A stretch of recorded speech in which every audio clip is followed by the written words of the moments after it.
My name is Bill Means. My Lakota name is Inakchiji, which means defender. That was a name given to me by my cousin, my uncle, after I came back from Vietnam.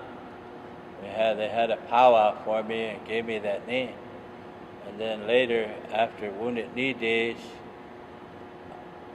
they sort of reconfirmed that name or gave me the same honor to respect that name as defending our people. So I've been involved in the American Indian movement for many years since I returned from the military in Vietnam. Was already going. That was 1969 when I came back. And officially I became part of the movement in probably around 70 when I was in college. But I grew up in South Dakota, Pine Ridge Reservation, also Rosebud Reservation. And I finished high school. Then I went into college at Black Hills State University and became involved in education. Worked here and moved from the reservation when I started my family because there was not very many jobs that were stable and where a person could use his education.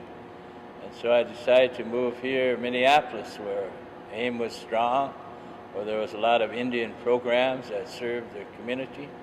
I thought I could use my education, my experience, and immediately got involved with the Heart of the Earth Survival School and worked there for about 6 years. Then I moved into adult education over here at the Opportunities Industrialization Center. It's called American Indian OIC. And that's where we train people for jobs and take people off welfare rolls and put them on payrolls. And so that was always good to see mostly women who came forward and they wanted to have a better life for their children. And so they took training in such things as nursing, secretarial. Some even went in to get their GED, moved on to colleges. So we helped, I guess, people find a place in the workforce that wanted to better their family life. Both men and women, but a majority was women. And then from there, I stayed with OIC almost 20-some years, but eventually worked for the state council because we had 5 of these training programs around the state of Minnesota. So I worked for all 5 in what they call the director of the state OIC office over in St. Paul. And so we had a training program in Bemidji, one on the Mille Lacs Reservation, one on the north side here that served African American community, one in the Indian community, and then we had another one in the Hispanic community as they start coming into the city from south of the border. So I've been here 30 years and married, my wife's from White Earth Reservation. She comes from the St. Clair and the Warren family, and we raised 6 children. And so we're now getting ready to retired about, 4 years ago. And now I do a lot of work for different organizations. So it's not so much 8 to 5, but I can, excuse me, have more choice and work in areas that I really like to work in, like in education, in international human rights issues. So I look forward to returning home and making a new life in terms of building a home and raising grandchildren, or helping to raise us. One thing I like about grandchildren is towards the evening I call up their parents and say, you can come and get them now. That's true.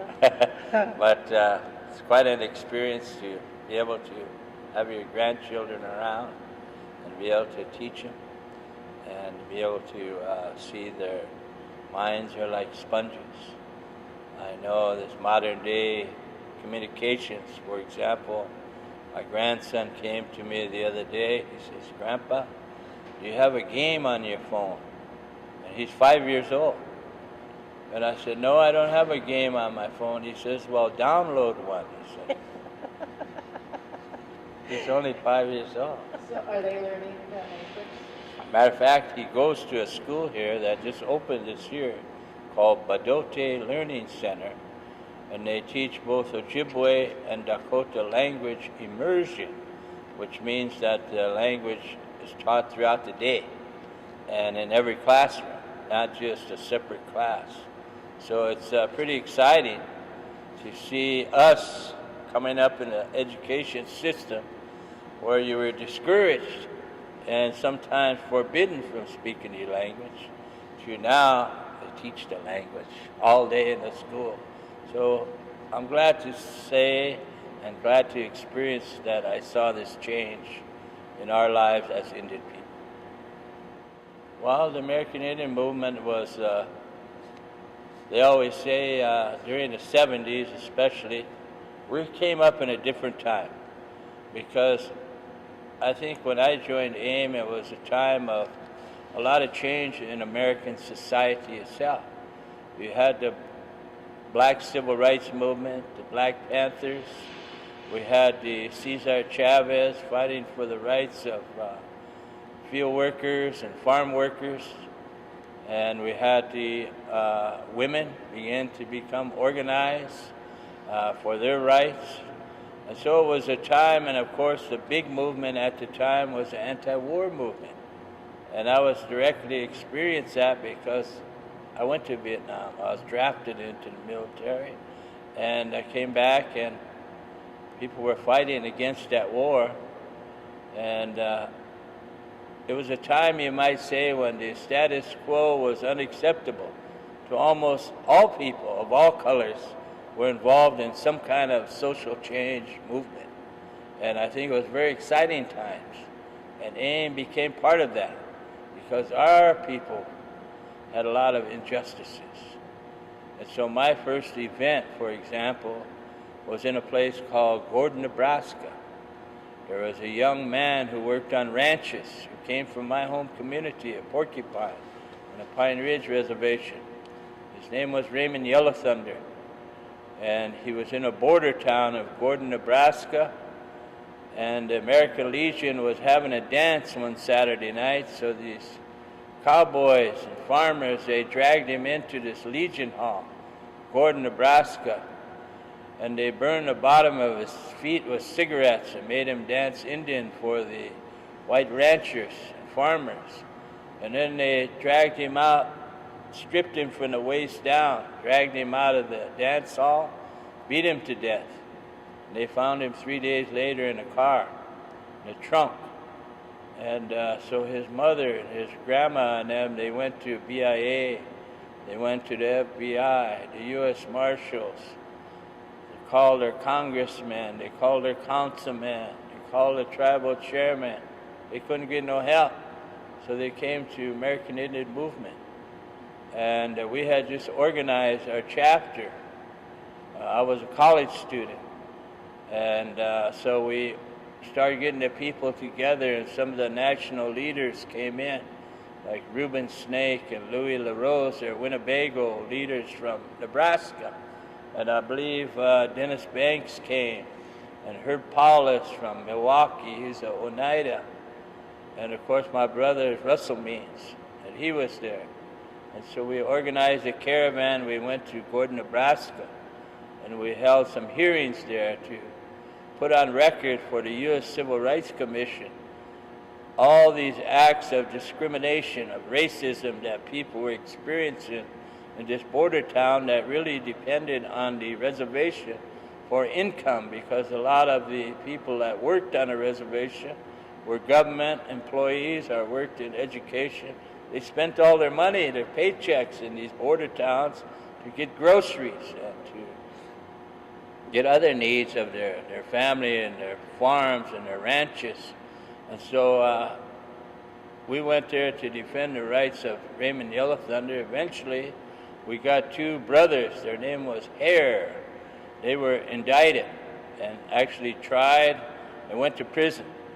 And so that changed my life forever, being involved with that action, with that movement, with that type of organizing in the community against racism. And so from there, AIM moved on. And it was a turning point for AIM because we actually took over the town for a couple days. And so what was called militant action at the time. We carried signs and those things as well, but the fact that we would walk in unarmed, peacefully into a town and take it over based on the rights of our people and what happened to Raymond Yellow Thunder, that was unheard of for Indian people to stand up against this form of racism. But we were able to organize the people, and our people still have the spirit of Crazy Horse. That's where he's from. And other chiefs that are from our reservation. And so those descendants, we came together to support Raymond Yellow Thunder. And then, of course, the rest is history because we took over BIA building in Washington. We went to Wounded Knee in 1973. And then I eventually took on a role of being involved in the United Nations, promoting the human rights of all indigenous people, not just Indians. And so I've done a lot of work, both nationally, internationally, on behalf of AIM. And we'll be doing it this Sunday again, because the remnants of racism in America are still here. And so we have to deal with them in order to take our rightful place in this society, to teach the non-Indian that we're people. We're not mascots for America's fun and games. And we have the right to be respected. And if we want to be honored, we'll honor each other. We don't have to have a rich owner of the Washington football team say he's honoring us by calling his team the name that is equivalent to the N-word in the black community. We don't appreciate being called that name, and we try not to use it as much as possible. And that's what we want to teach America, is that we're not mascots. We're human beings. We have a living culture. We have a history, and we have a future here in America.